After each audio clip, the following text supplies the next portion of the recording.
Olá, está começando pela TV Mackenzie mais um Café Pensamento, o programa para aqueles que não têm medo de debate.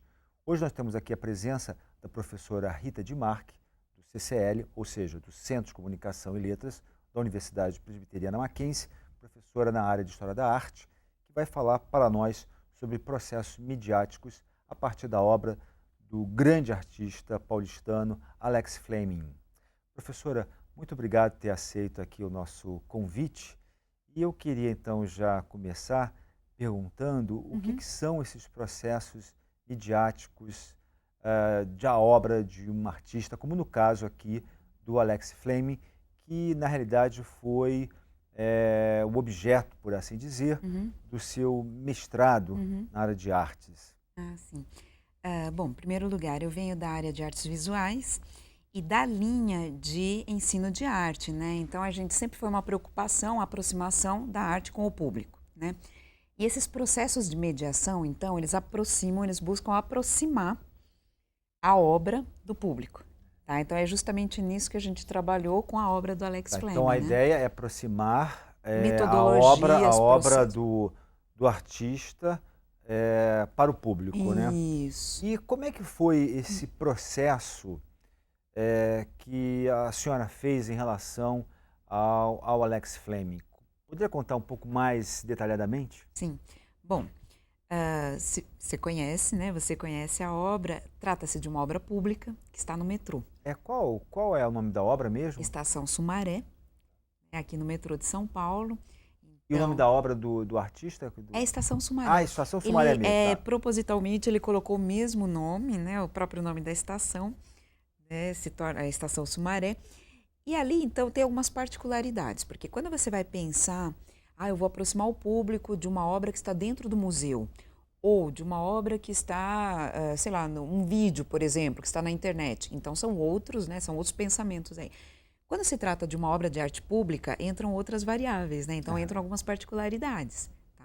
E por se tratar do metrô, na metrópole, né? Numa metrópole como São Paulo, então a gente sabe que tem alguns dados que são interessantes, né? As pessoas normalmente têm pressa, as pessoas normalmente não param para olhar, né? Sequer É vários. mecânico, né? Essa Isso. movimentação dentro do metrô, as pessoas.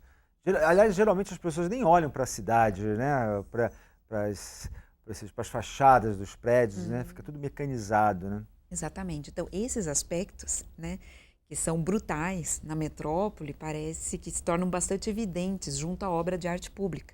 Ela se torna mais invisível até, né, do que porque quando você vai num espaço específico como um museu, você já tem aqui toda aquela ambientação, né, predisposta ali para te inserir em um outro contexto. Agora, uma obra que está na cidade, seja um monumento público ou seja dentro do metrô, como é o caso, né, da Estação Sumaré, tem uma outra conversa, né? Então você tem esses conteúdos, né? Que daí em pesquisa a gente foi buscando os teóricos, né? Que falam sobre anestesia, por exemplo, né? Anestesia da atualidade, Tá? tal, E do como é que se dá contemporâneo. essa anestesia da atualidade em relação a uma obra de arte nesse espaço público, como lá da estação Sumaré, né, do metrô? Tá. Bom, o que eu comentar aqui vai se referir às pessoas a amostragem que eu tive, né, e as Tá. pessoas que eu conversei, né. Como foi o nosso trabalho? Então, teve a parte teórica, né, a gente criou, junto com a orientadora, uma metodologia, como é que seria a aproximação dos transeuntes, pessoas que estariam passando ali, né, na estação, e o que elas perceberiam sobre a obra e como a gente poderia fazer, né, essa mediação. A gente viu muito, assim, nas entrevistas, né, das várias entrevistas feitas e transcritas, que muitas pessoas, a maior parte, não sabia que se tratava de uma obra de arte. Então, olhava para aquelas imagens. É, que são figuras humanas, né? São Isso, fotografias, isso, né? são fotografias de pessoas bem comuns, né, de Tá. pessoas, assim, bastante comuns. Dos próprios transeuntes, usuários do metrô, né, tal. Então, a maior parte das vezes as pessoas não conectavam que aquilo se tratava de uma obra de arte. Percebiam a imagem, mas não Tá. conectavam. Houve até quem comentou: eu pensei que se tratasse de uma sinalização de que aqui é o metrô, porque está cheio de gente. Isso, ou seja, isso ocorreu a partir do momento que você começou a fazer as suas pesquisas e entrevistas com os transeuntes, com os passantes, Isso, né, lá da isso. estação. Isso. Porque nesse processo de mediação, nessa metodologia que a gente usou, o primeiro ponto, acho que o mais importante, é a percepção inicial. Tá. O que as pessoas pensam sobre aquilo? O que eles percebem de imediato? Né? Aham. E veio muito, aí as coisas são muito interessantes, porque vem, então, desde, eu achei que era uma sinalização do metrô, até uma que é muito curiosa, de um senhor que falou que achava que eram pessoas procuradas pela polícia. Ah, é? Ah, que interessante, né? Tá. Porque são. Aí depois você vai correlacionando, né? Realmente são fotos preto e branco, então aquele cartaz, né, de procura-se e tal. Tá. Ele relacionou Fez uma com isso. associação. E daí também a gente foi construindo, né? Quer dizer, não no sentido de podar, mas de querer entender essa percepção inicial dele. Por que ele pensa desse jeito? Que elementos trazem naquela imagem ali que o fazem pensar assim? E aí ele até, nessa entrevista, né, para fechar, porque eu acho que é interessante, no final ele disse que ele é agente de segurança.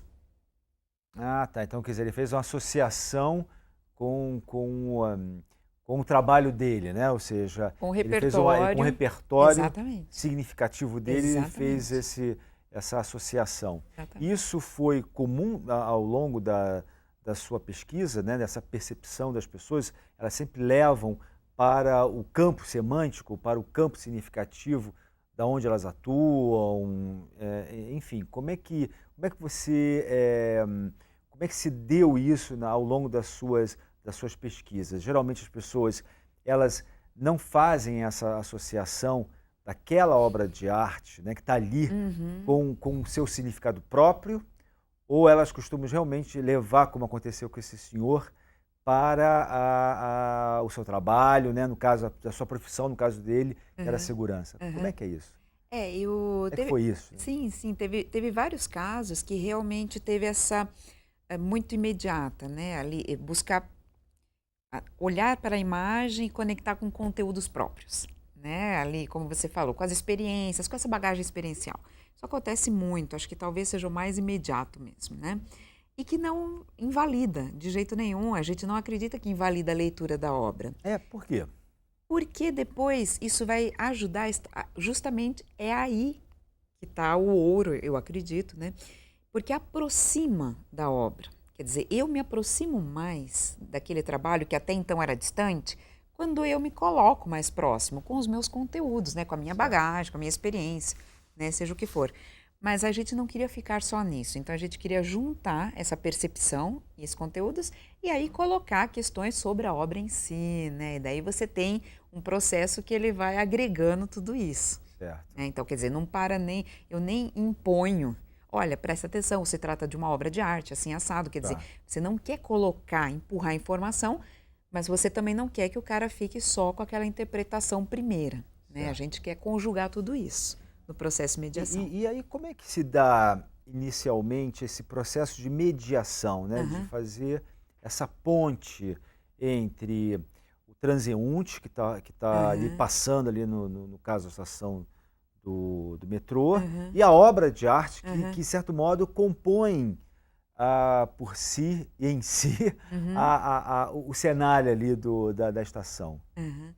Bom, primeiro a gente pensa que o processo de mediação não é somente uma ponte, não é somente entre dois pontos, né? O apreciador e a obra. A gente pensa o apreciador, a obra, o mediador, né? Que a pessoa, no caso era eu, né? Nesse processo, mas também tem uma série de variáveis, são múltiplos pontos, não são apenas dois. E aí que entra a experiência do cara, a minha experiência, entra uma série de elementos ali, né, que todos eles estão conectados e podem ser ativados. Então, na verdade, existe aí uma dinâmica, né, de vários polos, por assim dizer. Isso. Bem, eu queria que você aprofundasse, Rita, um pouco mais essa dinâmica, mas eu queria que você aprofundasse isso aí no nosso próximo bloco. E você continue com a gente aqui no Café Pensamento.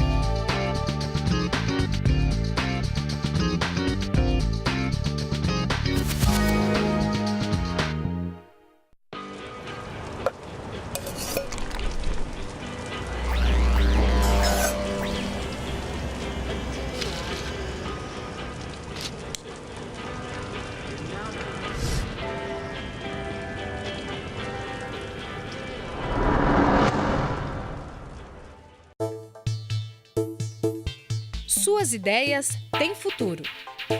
Empreender, parcerias, inovação, ideias, recursos financeiros, plano de negócios. Se você tem uma ideia de negócios ou se já possui uma empresa, a incubadora de empresas Mackenzie poderá ajudar no seu desenvolvimento. Não perca esta oportunidade. Venha nos conhecer.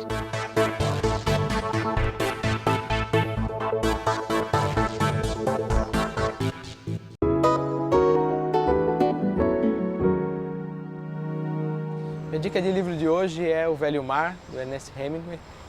O livro conta a história de um pescador que vive em Cuba. É exatamente o mesmo cenário que o Hemingway escreveu o livro. Esse livro ele deu ao autor o Prêmio Nobel de Literatura de 54. Ele é um clássico. E eu indico, além por ser um clássico, claro, é porque ele mostra a superação de um pescador que passa 84 dias no mar, sem pescar nada, e depois ele volta para o mar sem nenhum ajudante e fica à deriva e acaba pescando um peixe que aqui a gente chama do peixe espadachim, né? E ele acaba amarrando no barco para trazer para a ilha, só que durante o trajeto entre alto mar e a ilha, ele acaba sendo atacado por tubarões e ele passa toda essa dificuldade em relação... E ele chega na ilha achando que não pescou nada, quando ele acaba tendo pego o maior peixe que a ilha já viu.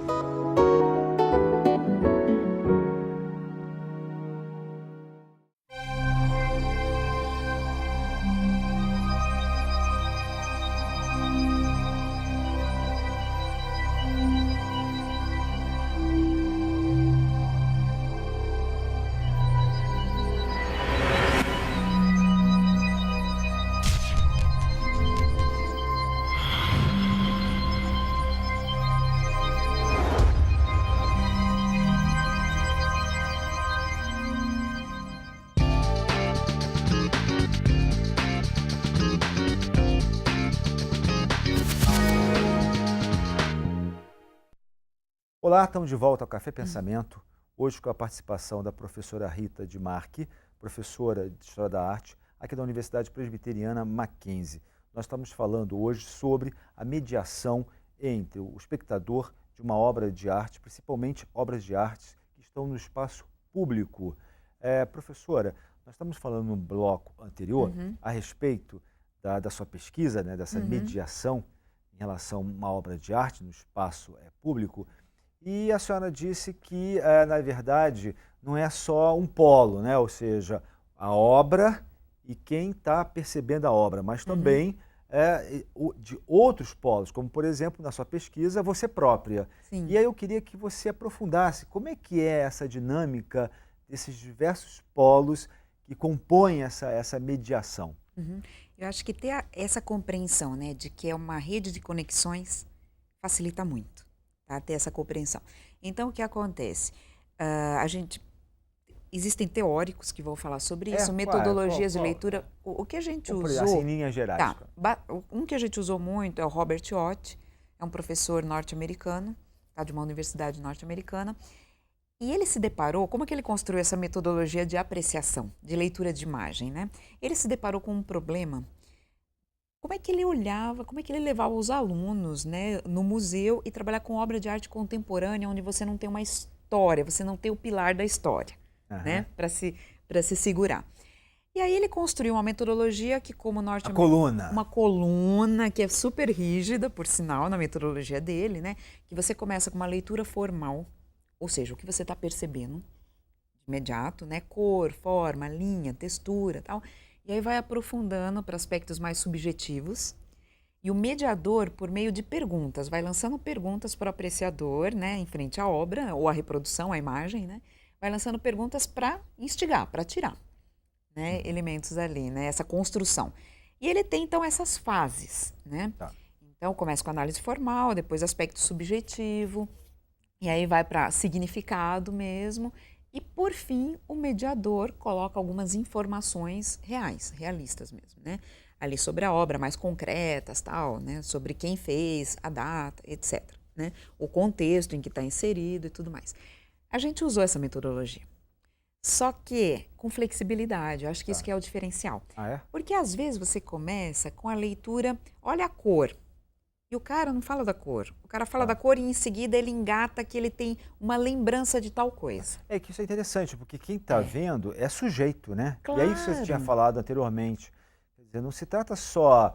Ele precisa trazer a bagagem dele. Claro. Na verdade, assim, você quer apontar a cor, ele não tá, não é isso. Não é isso, exatamente. Você pode começar com cor, com linha, alguma coisa que é mais concreta, né, mais formal, e o cara fala, mas sabe que me lembra uma pessoa que eu conheci essa foto?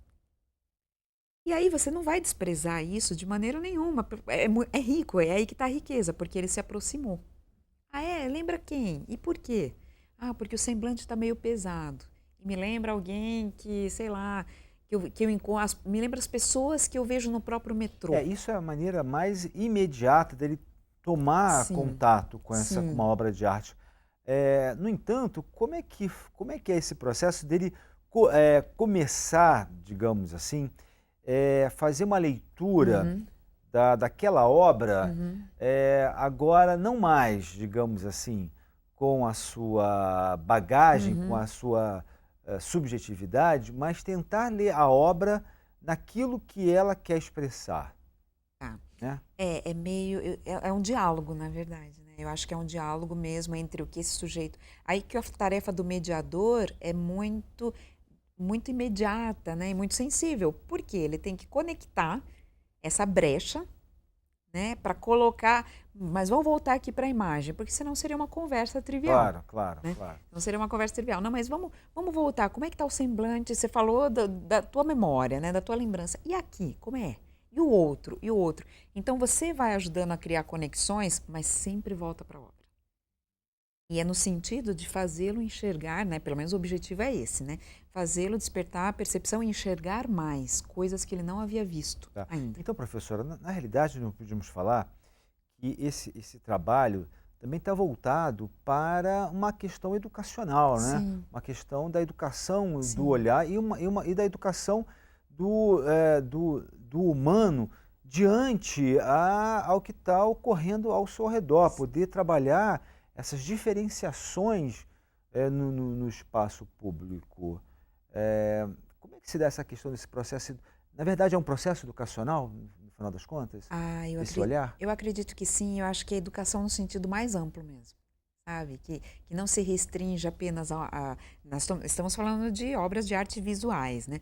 Mas não se restringe nem só à escola, nem naquela educação, né, que se pensa no sentido mais formatado, mas é uma educação ampla, de você estar inserido no mundo e como é que você transita nesse mundo e se percebe, né, digerindo as coisas, analisando o que está por aí no mundo em termos de informação visual, que é importantíssimo, né? A gente tem até os autores hoje, as pessoas que se dedicam a estudar cultura visual, por exemplo, né? Como é que eu transito no mundo das imagens, eu decodifico, eu me vejo como apreciador e construtor de significado, né?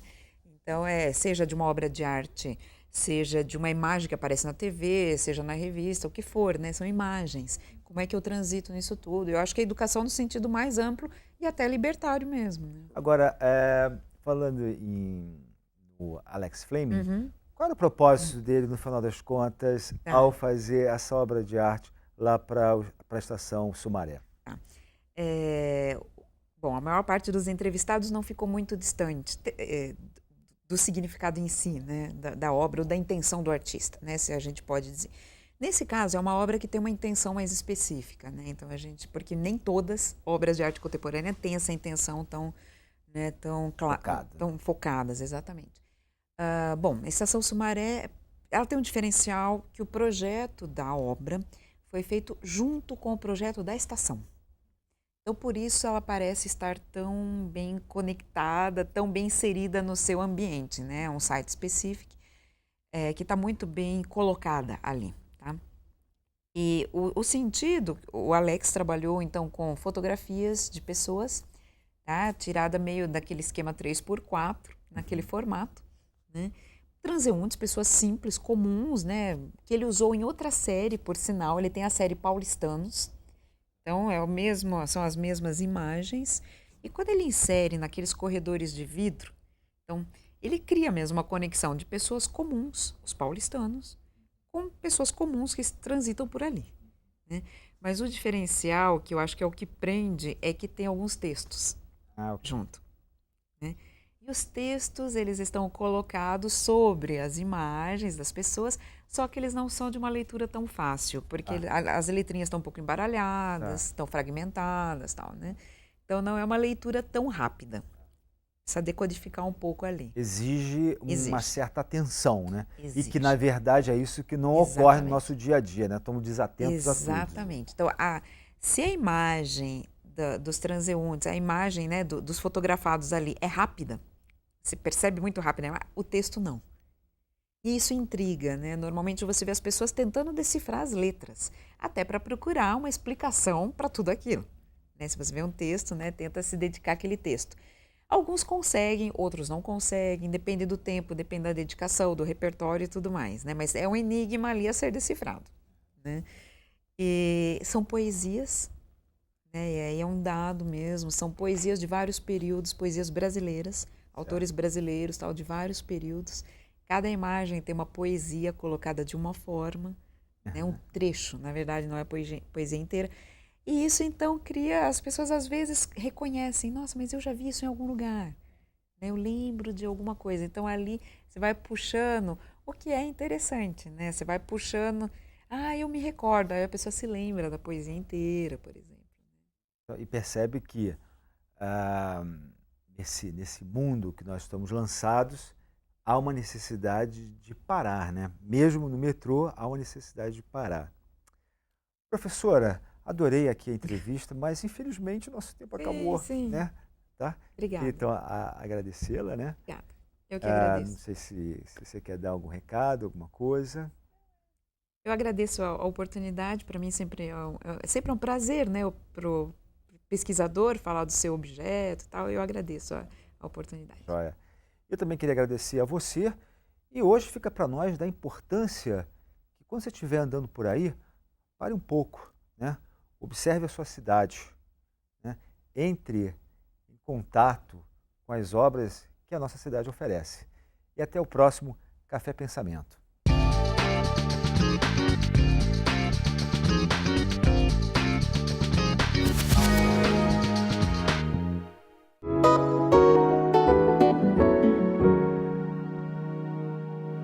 O livro que eu indico é A Guerra do Futebol e Outros Relatos, do autor Ryszard Kapuscinski, da editora Companhia das Letras.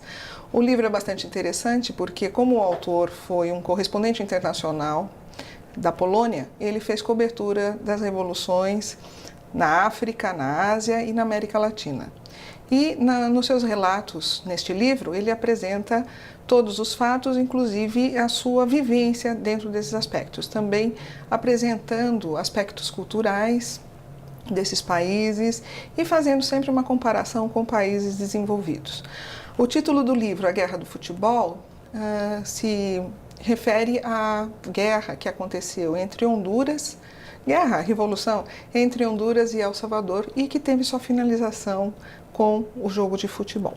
É um livro muito interessante para jornalistas e, de maneira geral, para todos que têm interesse em conhecimento das revoluções que aconteceram no mundo.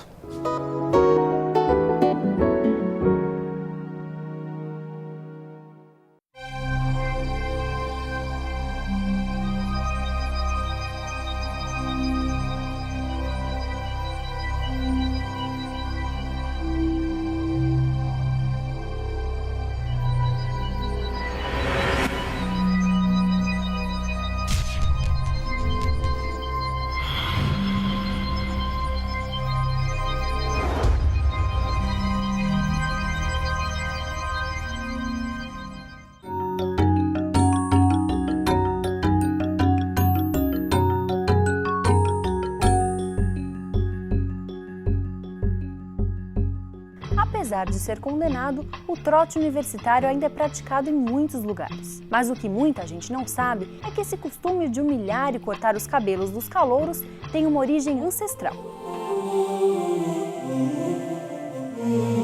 Na Idade Média, as primeiras universidades da Europa ficavam isoladas das cidades e aldeias. Quando os novos alunos chegavam, tinham as cabeças raspadas e as roupas queimadas. Essa prática tinha uma razão. Era uma forma de evitar que os novatos trouxessem piolhos e doenças. Havia uma série de rituais de iniciação para que o calouro provasse seu valor e fosse aceito pelos veteranos, já que ir à universidade era um privilégio. A maior parte das pessoas da época era analfabeta e rude. Era como se os veteranos estivessem transformando um bicho do mato em um ser civilizado. Enquanto não eram integrados, os calouros ficavam separados dos veteranos por tempo determinado. Eles assistiam às aulas nos vestíbulos, locais onde eram guardadas as vestimentas dos alunos. O tempo passou, mas a prática de humilhar os calouros se manteve. Felizmente, muitas universidades estão adotando projetos que permitem uma integração mais civilizada com os calouros. Afinal, o trote pode até ser baseado numa tradição, mas isso não justifica a violência de forma alguma.